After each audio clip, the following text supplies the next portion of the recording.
So next question, explain the contribution and explain the contribution and the greatness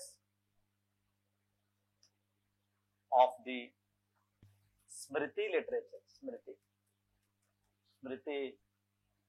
literature. So my next question, explain the contribution and greatness of the Smriti literature. So మనకి తెలుగులో వేదకాలం నాటి స్మృతి literature of Vedic period వేదకాలం నాటి స్మృతి సాహిత్యం యొక్క సహకారం మరియు గొప్పతనం గురించి వివరించండి. వేదకాలం నాటి స్మృతి సాహిత్యం యొక్క సహకారం మరియు గొప్పతనం గురించి వివరించండి. Explain the contribution and greatness of the smriti literature of Vedic period. Yes. So ఈ క్వశ్చన్ మనం చూసుకున్నట్టయితే మన ఫస్ట్ క్వశ్చన్ శృతి సాహిత్యం గురించి చెప్తున్నాం కదా, శృతి సాహిత్యం. సో ఇక్కడ క్వశ్చన్ మనం చూస్తే స్మృతి సాహిత్యం గురించి అవడం జరిగింది, స్మృతి. సో అంతేకాకుండా ఏమంటున్నారు ఇతను, contribution and greatness of Smriti literature చెప్పమంటారు మనకి వేద కాలంలో ఉండేటటువంటి. అయితే మనం ముందుగా మనకు వెళ్ళినట్టయితే వేద కాలంలో మనకి వేదిక్ లిటరేచర్ అనేది ఆరియన్స్ ప్రొడ్యూస్ చేశారు. సో ఈ వేదిక్ లిటరేచరే శృతి మరియు స్మృతి సాహిత్యాలుగా డివైడ్ చేయబడింది. సో ఈ స్మృతి సాహిత్యం ఏదైతే ఉందో, ఈ స్మృతి సాహిత్యంలో మనకి 4 పార్ట్స్ ఉన్నాయి. స్మృతి సాహిత్యం. స్మృతి లిటరేచర్ లో మనకి smriti literature consist of 4 parts. The first one is వేదాంగాలు.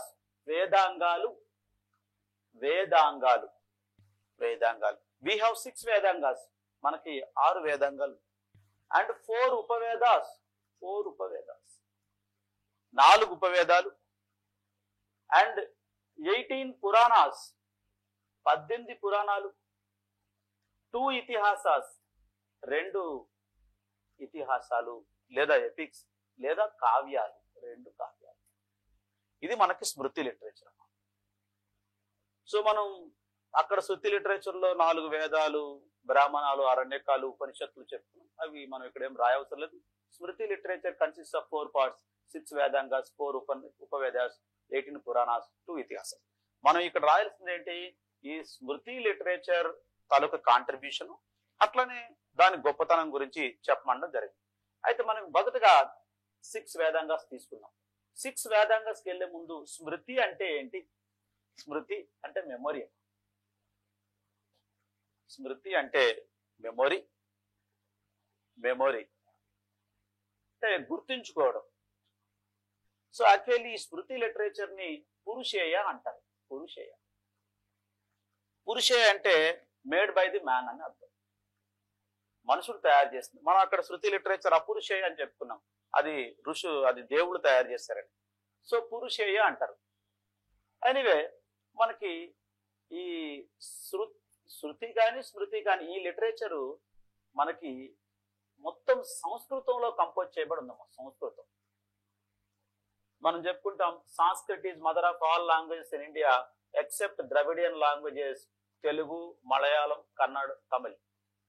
Except Dravidian languages, 99% of the Indian languages except these comes from the Sanskrit. So మనకి వేదాలన్నీ, ఈ వేదాలు, పురాణాలు, ఉపనిషత్తులు ఇవన్నీ సంస్కృత భాషలోనే కంపోజ్ చేయబడ్డాయి. అయితే మనకి ఇవి ఎట్లా అంటే ఈ స్మృతి సాహిత్యం ఒక జనరేషన్ నుంచి ఇంకొక జనరేషన్ కి ఓరల్ ట్రాన్స్మిషన్ మౌఖికంగా ఇవి ట్రాన్స్ఫర్ చేయబడ్డాయమ్మా. ఎప్పటి వరకు? గుప్తుల కాలం వరకు. అంటే ఇవి మొదట్లో రాయబడలేదు. సో ఎప్పుడు ఇవి మనుస్క్రిప్ట్స్ ఫామ్ లో వచ్చాయంటే గుప్తుల కాలంలో. అప్పటి వరకు the literature moved from one generation to another generation through వారల్ transmission. Suppose my grand father told to my father, and my father to me, and me to my son to his son. Itla.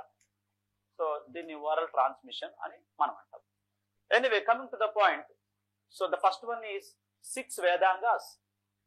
6 Vedangas. 6 Vedangalu. One point you have to remember, Vedangas are the organs of the Vedas. Vedangas are organs of the Vedas. అంటే వేదాంగాలు వేదాలకు అవయవాలు లాంటివి. అంటే ఇప్పుడు మనం సరిగ్గా పనిచేయాలి అంటే, సో మనకు బాడీలో హార్ట్ కానీ, కిడ్నీస్ కానీ, లివర్ కానీ మంచిగా ఫంక్షన్ చేయాలి. చేస్తేనే హ్యూమన్స్ మూవ్ అవ్వడం కానీ, తిరగడం కానీ మాట్లాడడం. అట్లానే ఈ వేదాంగాలు సరిగ్గా పనిచేస్తేనే వేదాలు సరిగ్గా ఉంటాయి అన్నది ఇక్కడ పాయింట్ అమ్మా. Vedangas are organs of the Vedas, that 4 Vedas. Yes, anyway, let's see that. మనం అదే చెప్పుకుంటాం, ఏంటి కాంట్రిబ్యూషన్ అండ్ గోపతనం. సో మొదటిది శిక్ష. ఫస్ట్ వేదంగా శిక్ష. It deals about phonetics. శిక్ష డీల్స్ అబౌట్ ది శిక్ష అనే వేదంగా ఫొనెటిక్స్ డీల్ చేస్తుంది.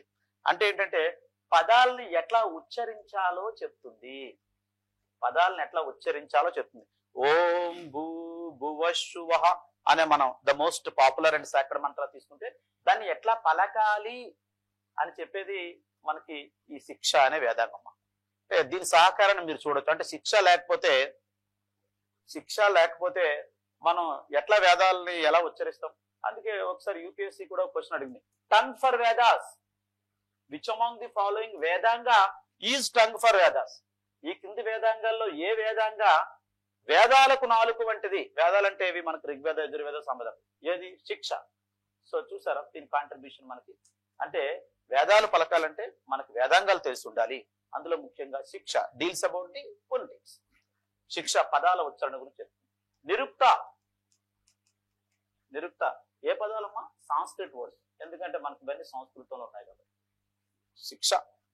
నిరుక్త NIRUKTA. నిరుక్త అంటే it is a etymology. Study of origin of words. Etymology is a subject which studies the origin of the words. Etymology, like philology, study of languages. Like etymology, study of what is called as origin of words. అంటే actually ఈ సంస్కృతిలో ఉంది కదమ్మా, ఈ సంస్కృత పదాలు ఎట్లా వచ్చాయో చెప్పేది Nirukta. Are getting my point? పదాలు ఎట్లా పలకాలో చెప్పేది శిక్ష, పదాలు ఎట్లా ఆరిజిన్ అయ్యాయి అని చెప్పేది నిరుక్తం.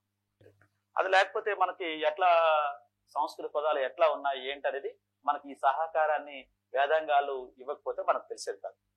నెక్స్ట్ వ్యాకరణ అంటే గ్రామర్ ఈజ్ వెరీ ఇంపార్టెంట్. మన గ్రామర్ లేకపోతే మనకు అన్ని తప్పులే తడకలు ఉంటాయి. అంటే ఇప్పుడు ఒక బాలుడు పడిపోయింది అని అంటే అది రాంగ్. బాలుడు పడిపోయాడు అని చెప్పాలి. సో కాబట్టి బాలిక పడిపోయాడు అని పడిపోయింది. సో ఇదన్నీ తెలియాలంటే మనకు వ్యాకరణ, గ్రామర్ అంటే ఎట్లా ఉండాలి సాంస్క్రిట్ గ్రామర్ అని చెప్పేది మనకు వ్యాకరణం. నెక్స్ట్ జ్యోతిష్య ఆస్ట్రాలజీ గురించి చెప్తున్నామా.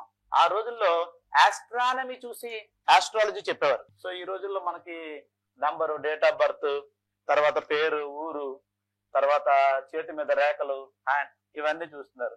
సో కానీ అప్పుడు జ్యోతిష్య అంటే ఆస్ట్రాలజీ.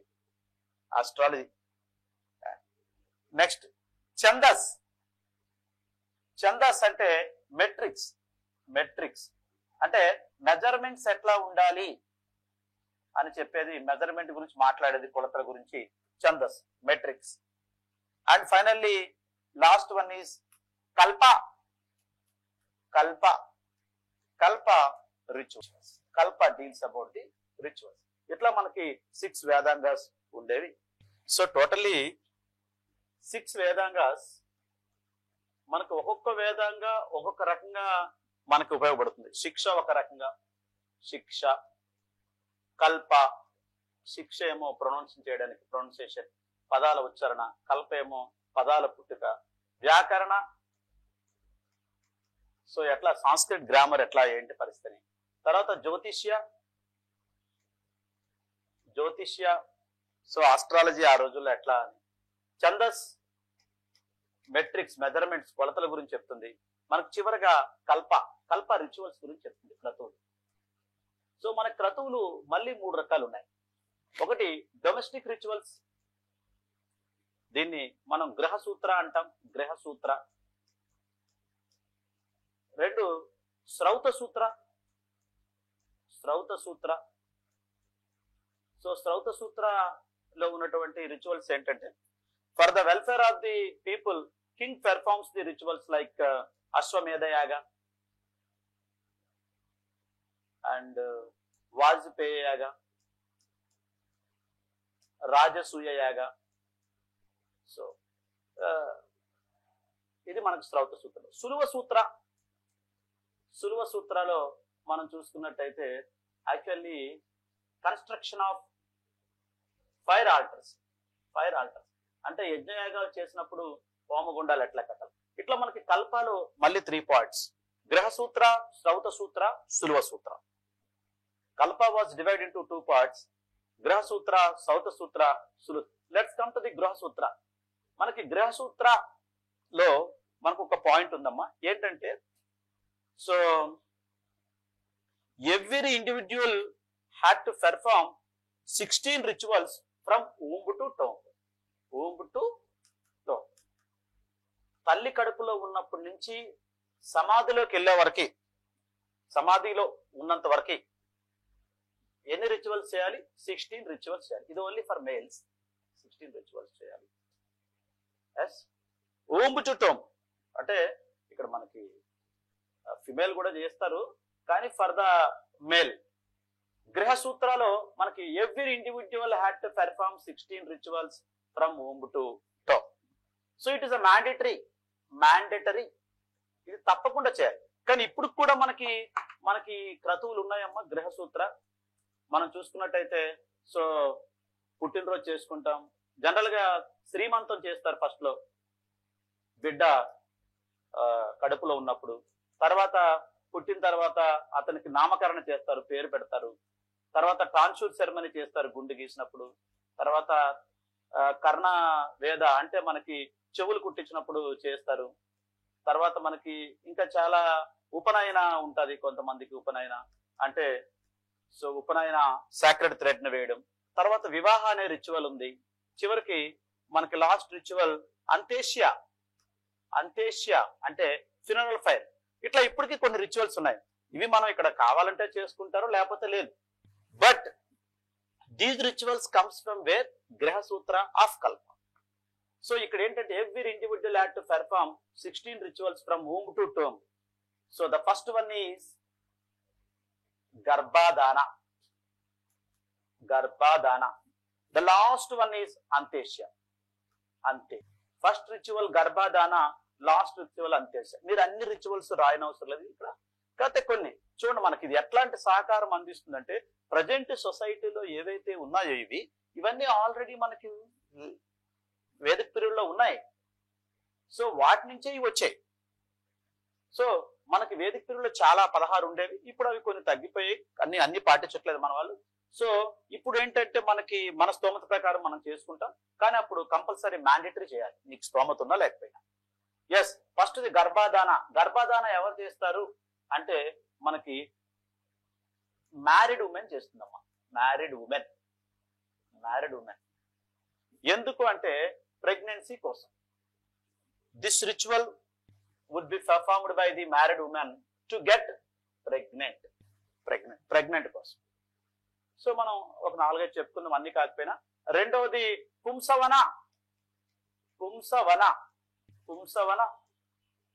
పుంసవన అనేది ఎవరు చేస్తారంటే ప్రెగ్నెంట్ ఉమెన్ చేస్తుంది. Pumsavana, pregnant women to get male child. So మగపిల్లాడి కోసం చేస్తుంది. సో ఆ రోజుల్లో మగ పిల్లాడి కోసం చేసేవారమ్మా. ఎందుకంటే మనకి వేదాల్లో ఏముంటుందంటే daughter is cause for the sorrow, కూతురు బాధలకు కారణం అనే ఒక స్టేట్మెంట్ మనకు అక్కడ కనిపించేది వేదాల్లో. సో ఎనీవే మేల్ చైల్డ్ కోసం చేసేది పుంసవన. థర్డ్ది సీమంతో న్యాయ. సీమంతో న్యాయ, సీమంతో న్యాయ, దీన్నే మనం ఇప్పుడు శ్రీమంతం అంటాం. సీమంతో న్యాయ. మరి సీమంతో న్యాయ, ఈ శ్రీమంతం అని ప్రజెంట్ ఏదో పిలుస్తామో ఎందుకంటే for the protection of mother and child. Mother ఆమె కడుపులో ఉన్న బిడ్డ ఇద్దరు సుఖంగా ఉండాలని చేసేది సీమంతో న్యాయమ్మ. Third one. ఇంకా తర్వాత బిడ్డ పుడతాడు, నామకరణ, ఇవన్నీ జాతకరణ, ఇవన్నీ మనకు ఉంటుంది. మనకు నెక్స్ట్ ఇంపార్టెంట్ ఏంటంటే 11th వన్. 11th వన్ ఉపనయన. 11th వన్ ఉపనయన. ఉపనయన. సో మరి ఉపనయన ఏంటంటే మేల్ చైల్డ్ కి 8 years వచ్చినప్పుడు ప్రీస్ట్ గాయత్రి మంత్ర చదువుతూ ఇతని బాడీ పైన ఒక సాక్రెడ్ థ్రెడ్ ని వేస్తారమ్మా. సాక్రెడ్ థ్రెడ్ ఉపనయనలో. సో ఇట్లా సాక్రెడ్ థ్రెడ్ వేయడం ద్వారా దీన్ని సెరిమోనియల్ బర్త్ అంటారమ్మా. సెరిమోనియల్ బర్త్ అంటే జనరల్ గా మనకేంటి అందరం ఎట్లా ఫిజికల్ బర్త్ అంటాం. జనరల్ గా మనం పుట్టేదంతా ఫిజికల్ బర్త్. సో ఇట్లా ఉపనయన వేయడం ద్వారా ఈ కార్యక్రమాన్ని సెరిమోనియల్ బర్త్ అంటారు. అంటే మనకి ఎవరైతే ఈ ఉపనయనాకి ఎలిజిబులో వాళ్ళని ద్విజ అంటాం. ద్విజ అంటాం. ఎందుకు ద్విజ అంటాం? వాళ్ళ ఫిజికల్ బర్త్ ఉంటుంది, మళ్ళీ ఈ ఉపనయన ద్వారా సెరిమోనియల్ బర్త్, కాబట్టి ద్విజులు అని పిలవడం జరిగింది. దీనికి ఎవరు అర్హులు? జనరల్ గా బ్రాహ్మణ, క్షత్రియ, వైశ్య, మేల్ అండ్ వీళ్ళని ద్విజ అంటారు. మరి ఎవరు అనర్హులు? ఫిమేల్స్ ఆఫ్ ఆల్ ద వర్ణస్, బ్రాహ్మణ, క్షత్రియ, వైశ్య, శూద్ర అండ్ శూద్ర మేల్ ఆల్సో. ఫిమేల్స్ అంటే ఎవరైతే మహిళలు ఉన్నారో బ్రాహ్మణ, క్షత్రియ, వైశ్య, శూద్ర వాళ్ళందరూ ఇన్ఎలిజిబుల్ అండ్ శూద్ర మేల్ ఆల్సో ఇన్ఎలిజిబుల్. దీన్ని యాకజ అనేవాళ్ళు. యాకజ అనేవాళ్ళు. సో ఇట్లా ఉపనయన అనేది 11th వన్. ఇకపోతే మనకి 15th వన్ వివాహ. ఇప్పుడు మనకి 21వ శతాబ్దంలో చాలా పాపులర్ గా ఉన్న రిచువల్ ఏదంటే వివాహ. ఇది జనరల్ గా మనకి 15th ritual vivaha. And 16th ritual Antyeshti. ఇంకా last ritual Antyeshti, funeral fire. ఇలా మనకి 16 రిచువల్స్ ఉండేవి. సో ఈ రిచువల్స్ అన్నిటి ఇలా ఉన్నాయి అని తెలిపేది ఏంటమ్మా మనకి గృహసూత్ర. సో ఈ అన్ని రిచువల్స్ మనం ఇప్పుడు పాటించకపోయినా సో ఇందులో కొన్ని రిచువల్స్ ని మనం పాటిస్తున్నాం ఇప్పటికి. ఎస్, ఇట్లా మనకి గర్భధాన నుంచి అంత్యేష్య వరకు. నెక్స్ట్ ఇకపోతే మనకి శ్రౌత సూత్ర.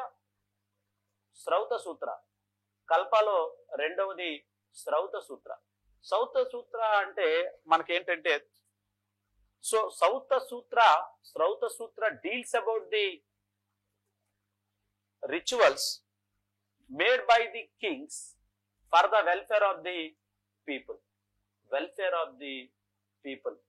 సో రాజులు ప్రజల సుఖ సంతోషాల కోసం చేసేటటువంటి రిచువల్స్ ఏవైతే ఉన్నాయో అవి మనకి శ్రౌత సూత్ర చెప్పబడింది. ఏంటవి? అశ్వమేధ యాగ. అశ్వమేధ యాగలో మనం చూస్తే కింగ్ లీవ్స్ ద హార్స్. రాజు ఒక గుర్రాన్ని విడిచిపెడతాడు. అది ఎట్లా అయితే పోతుందో ఆ రాజ్యాలన్నీ ఈ రాజు అండర్లోకి వస్తాయి. If anybody stops the horse, ఎవరైనా అక్కడ ఉన్నటువంటి రాజు, ఎవరైనా వేరే ప్రాంత రాజు అక్కడి నుంచి వెళ్తున్నప్పుడు ఆ రాజు if anybody stops the horse the war would be taken place. War అనేది టేకెన్ ప్లేస్, ఇద్దరికి మధ్య సంభవిస్తుంది. అప్పుడు ఈ రాజు అక్కడికి పోయి అతను ఓడిస్తే అప్పుడు గుర్రం ముందుకు పోతుంది. ఇట్లా it is a 365 days process, 1 year process. ఇట్లా 1 year పాటు కింగ్ హార్స్ కంటిన్యూ వెళ్తూ ఉంటే ఆ తర్వాత the king is eligible for the అశ్వమేధ యాగ. It is not a small issue అమ్మా. సో ఇలా వెళ్తున్నప్పుడు ఈ 1 year లో ఎంతమంది రాజుల్ని ఈ హార్స్ ని వదిలిపెట్టిన రాజు ఓడించాలో మీరు చూసుకోండి. అట్లా పోతున్నప్పుడు ఇట్లా 365 days కంటిన్యూ పోతే ఆ రాజ్యం అంతా ఇతని అండర్లోకి వస్తుంది. ఒక పాయింట్. రెండో పాయింట్, అశ్వాన్ని తీసుకొచ్చి దాన్ని చంపి యాగాన్ని చేస్తారు. అశ్వమేధ యాగ అంటే ఏదైనా ఒక రాజు అశ్వమేధ యాగానికి ఎలిజిబుల్ అవ్వాలంటే 365 days అతని ఆర్స్ కంటిన్యూ మూవ్ అవుతుండాలి. If anybody stops and this king went there and the war would be taken place and this king wanted to defeat him, defeat చేయాల్సిన అవసరం ఉంటుంది. చేస్తేనే అప్పుడు ఆర్స్ మూవ్ అవుతుంది. ఇట్లా అశ్వమేధ యాగ. నెక్స్ట్ వాజపేయ యాగ. వాజపేయ యాగ.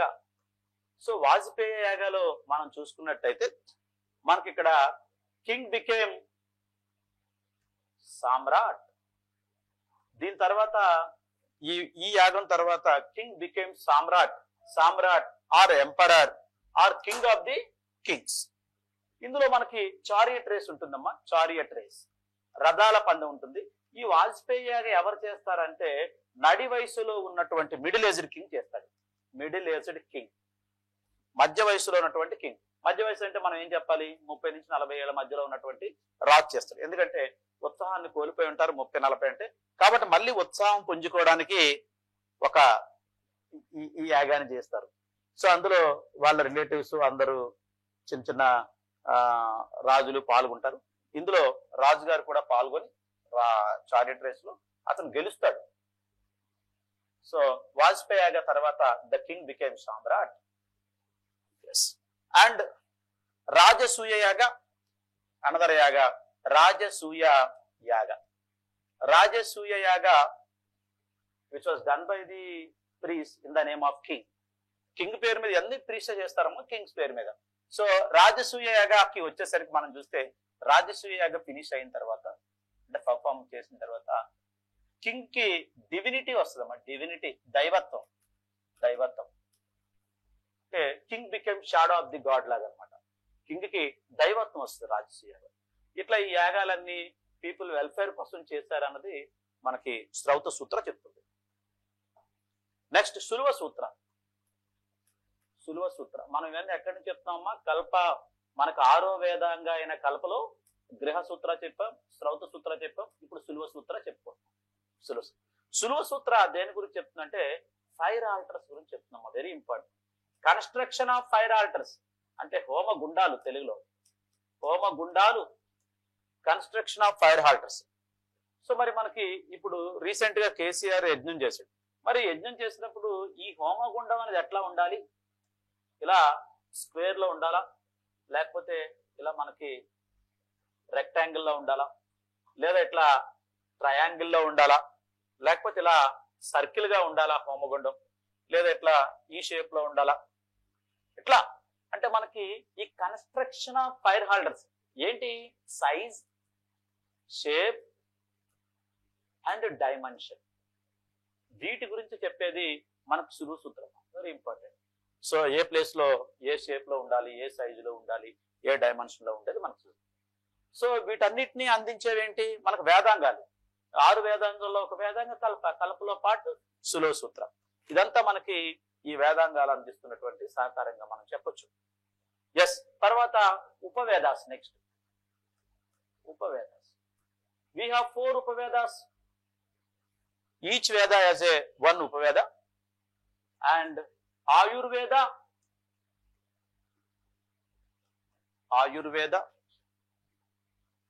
and Dhanurveda, Gandharva Veda,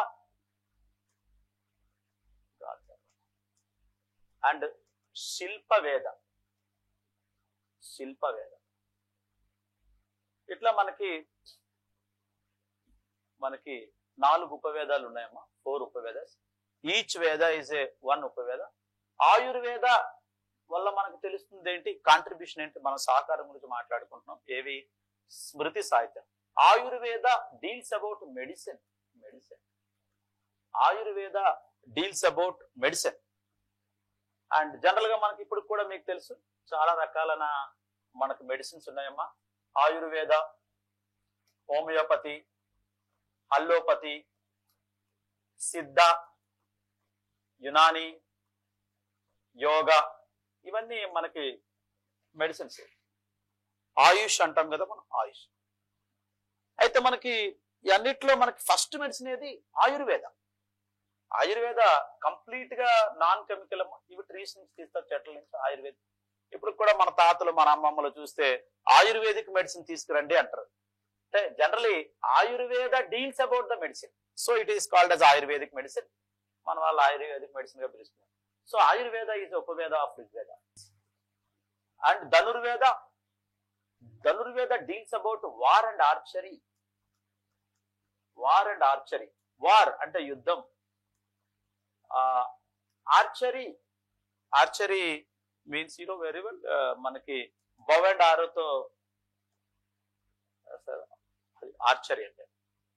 so మనకి ఈవెన్ ఒలింపిక్స్ లో కూడా మనకి ఆర్చరీ ఉంటుందమ్మా, బవ్ అండ్ ఆరో. అయితే మనకి ఇది ఇట్ డీల్స్ అబౌట్ ధనుర్వేద.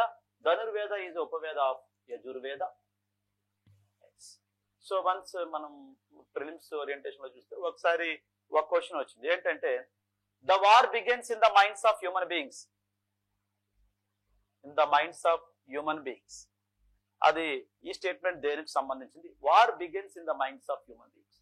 వార్ ఎక్కడుంది మనకి? ధనుర్వేద. గాంధర్వ వేద ఉపవేద ఆఫ్ సామవేద. సామవేద, సామవేద. సో మనకి బాలసుబ్రహ్మణ్యం గారు ఉన్నప్పుడు గాన గాంధర్వ మాయనే అనేవారు. గాన గాంధర్వ, గాంధర్వ అంటే మనకి ఈ సంగీతంలో అత్యున్నత స్థితి. సామవేద, గాంధర్వ వేద ఈజ్ ఉపవేద ఆఫ్ సామవేద. శిల్పవేద, శిల్ప అంటే art. Art, Ellora art, Ajanta art. అంటే ఎల్లోరా శిల్పం, అజంతా శిల్పం, ఆర్ట్. దిస్ ఈజ్ అధర్వణ వేద. ఉపవేద ఆఫ్ అధర్వణ వేద, శిల్పవేద. ఇలా మనకి ఒకటేమో మెడిసిన్ గురించి, ఒకటేమో ఆర్చరీ గురించి, ఇంకొకటేమో మ్యూజిక్ గురించి, ఇంకొకటేమో మనకి శిల్పకళ గురించి. శిల్పవేద, శిల్పకళ గురించి మనకి ఎంతో ఇన్ఫర్మేషన్ ని ఇచ్చి, సో చాలా కాంట్రిబ్యూషన్ ని మనకి ఇక్కడ స్మృతి సాహిత్యం చేయడం అనేది ఇక్కడ మనకు అర్థమవుతుంది. ఇకపోతే 18 పురాణాస్, 18 పురాణాస్, 18 పురాణాలు. నెక్స్ట్ వన్ 18 పురాణాలు. I told you, are you remembering? Puranas are the mythological stories. Mythological stories. Unbelievable mythological stories. Unbelievable mythological stories. నమ్మశక్యం కాని పురాణ గాథలు, పౌరాణిక గాథలు, పురాణాలు. కానీ the chronology of the Kings, the chronology of the Kings, the chronology of the Kings, ఇది మాత్రం correct గా చెప్తుందమ్మా మనకి. అంటే లోపడున్న స్టోరీ నమ్మాలా వద్దనేది అది చదివే వ్యక్తి తాలూకా దీని మీద ఉంటుంది, వాళ్ళ ఓన్ ఒపీనియన్ మీద. కానీ అన్బిలీవబుల్ మైథలాజికల్ స్టోరీస్ అయినప్పటికీ it gives the correct chronology of the kings, correct chronology of the kings. So మనకి if there is no written records, if there is no archaeological sources, మనకున్న ఒకే ఒక option ఏంటమ్మా? Puranas. We depend upon the Puranas. Already మనం last question లో చెప్పుకున్నాం. పురాణాస్ మనకి రెండు లేనప్పుడు మనం గతం గురించి తెలుసుకోవాలంటే పురాణాల మీద ఉంటాడు. సో మనకి చాలా 18 Puranas, you can call it అష్టాదశ పురాణాస్, అష్టాదశ. సో సమ్ ఎగ్జాంపుల్: మత్స్య పురాణ, మత్స్య పురాణ, మార్కండేయ పురాణ, భాగవత పురాణ. సో ఇట్లా మనకి విష్ణు పురాణ, ఇట్లా మనకి 18 పురాణాస్ ఉన్నాయి. Unbelievable mythological stories, but they gave chronology of the kings. Yes. Let's come to the, so Puranas లేకపోతే మనకి చాలా విషయాలు తెలిసేవి కదమ్మా. చాలా ఇన్ఫర్మేషన్ మనం పురాణాల నుంచి తీసుకున్నాం. మనం ఇందాక ఎగ్జాంపుల్ కూడా చెప్పాం. సపోజ్ ఇప్పుడు శాతవాహనాస్ గురించి చెప్పాలి, వాళ్ళ ఎవరు ఎంతకాలం పరిపాలించారు, ఎంతమంది రూలర్స్ అంటే ఇవన్నీ మనకి మత్స్య పురాణం ద్వారా తెలిసింది. అలాగే విష్ణు పురాణం ఏం చెప్తుంది? ఆంధ్రులను ఎవరైతే రూల్ చేశారో వాళ్ళు శాతవాహనులు అని చెప్తుంది. ఇట్లా మనకి చాలా ఇన్ఫర్మేషన్ మనకి పురాణాల్లో దొరుకుతుంది. ఈవెన్ ఇండియన్ హిస్టరీలో మనకు చాలా పార్ట్లో మనం పురాణాస్ గురించి మాట్లాడుతున్నాం. నెక్స్ట్ పోతే టూ ఇతిహాసాస్ రెండు కావ్యాలు, two Kavya's. And before going to the itihasas, I will add you one more point in the Puranas. According to Puranas, we have 4 yugas. పురాణాలు ఏం చెప్తున్నాయంటే మొత్తం ఇప్పటి వరకు ఉన్న కాలాన్ని 4 యుగాలుగా చెప్పాయమ్మా. ఒకటి కృతయుగ, రెండు త్రేతాయుగ, 3 ద్వాపర యుగ, 4 కలియుగ. సో మొత్తం టైం పీరియడ్ ఏదైతే ఉందో ఆ పీరియడ్ ని 4 యుగాలుగా చెప్పడం జరిగింది ఏవి పురాణాలు. కృతయుగంలో ద గాడ్ మహావిష్ణు. త్రేతాయుగంలో Rama, and you know very well Ramayana was taken place. Dwapara యుగంలో Krishna, Mahabharata was taken place, Krishna. And Kaliyuga Venkateshwara. Generally people believe that Kaliyuga God Venkateshwara. And one point you have to remember, Hindu Dharma, there were 2 concepts or 2 theories, or you can call it 2 doctrines. 2 doctrines, rendu siddhantalu unnayamma Hindu dharmalo. So you can call it as this is what it is called as Veda Sahityam, Vaidika Sahityam, లేదా మనకి హిందూ సాహిత్యం అని కూడా పిలుస్తాం. So Hindu ధర్మ, there are 2 doctrines. One is karma and second one is transmigration of soul. I'll explain you first transmigration of soul. Transmigration of soul అంటే మన ఆత్మ ఒక శరీరాన్ని వదిలి ఇంకొక శరీరంలోకి ప్రవేశిస్తుందమ్మా. ట్రాన్స్మైగ్రేషన్ ఆఫ్ సోల్ అంటే ఇక్కడ మనకి కృతయుగంలో ఉన్న మహావిష్ణు ఎవరో అతనే మన త్రేతాయుగంలో రామ గాను, రామ అనే కృష్ణ గాను, కృష్ణ అనే వెంకటేశ్వర గాను మనం చెప్పొచ్చు. ఇక్కడ హిందూ ధర్మ ప్రకారం ట్రాన్స్మైగ్రేషన్ ఆఫ్ సోల్ అంటే జనరల్ గా హిందూ ధర్మ ప్రకారం మనకి ఇక్కడ ఏం చావు ఉండదు. సోల్ ఆత్మ ఒక బాడీని వదిలి ఇంకో బాడీలోకి ప్రవేశిస్తుంది. ఎస్, సో మనకు అది దేవుళ్ళకి అట్లానే మనకు కూడా అట్లానే అనేది ఇక్కడ ఒక పాయింట్. ఫస్ట్ వన్ ఈజ్ కర్మ. One has to do once own duty. ఎవడి పని వాడు చేయాలి. డ్రైవర్ పని డ్రైవర్ చేయాలి, క్లీనర్ పని క్లీనర్ చేయాలి. అట్లా అంటే హిందూలో అదే కదా, మనం మార్నింగ్ లేసి ఫ్రెష్ అయ్యి క్లాస్కి వచ్చి క్లాస్ వినడం ఇవన్నీ చేస్తుంటాం. ఎందుకంటే కర్మను నమ్ముతాం. కర్మ అంటే ఫేట్ కాకుండా, విధి రాత కాకుండా కర్మ, మన కష్టాన్ని నమ్ముతాం. కాబట్టి కర్మ అంటే ఎవరి పని వాళ్ళు చేయాలి. One has to do once own duty. ఎవరి పని వాళ్ళు చేయాలి. పైలట్ పని ఏంటి? ఫ్లైట్ నడపాలి. అట్లా ఎవరి పని వాళ్ళు చేయాలి. మార్నింగ్ లేసి మనం రిజల్ట్ మీద ఫోకస్ చేయకుండా, ఇది పాయింట్. ఇది మనకి. లేకపోతే మనకి let's come to the two kavyas. రెండు Itihasas, two Itihasas are two epics or two kavyas. One is Mahabharata and second one is Ramayana. It's come to the anyway. Mahabharata and Ramayana. Mahabharata 18 పర్వాస్. మహాభారతంలో 18 పర్వతాలు ఉన్నాయి. మహాభారతాలో 18 పర్వాలు ఉన్నాయి. 18 పర్వాలు ఉన్నాయి. సో మహాభారత ఇవన్నీ ఏ భాషలు ఉన్నాయో ఇవన్నీ సంస్కృతే. మహాభారతాన్ని వ్యాసుడు రాశాడమ్మా. వ్యాసుడు రాయడం రాని తర్వాత దాన్ని చాలా భాషల్లో తర్జుమా చేశాడు. మహాభారతాన్ని మనం చదివితే మనకి ఆనాటి కాలం ఏదైతే ఉందో, మనకి ఈ 1500 నుంచి 600 BC మధ్యలో మనకి ఏదైతే వేదిక్తుడు ఉందో, ఈ కాలంలోని మనకి ప్రజల సామాజిక సాంఘిక జీవనం ఎటువంటిదో మనకు తెలుస్తుందమ్మా.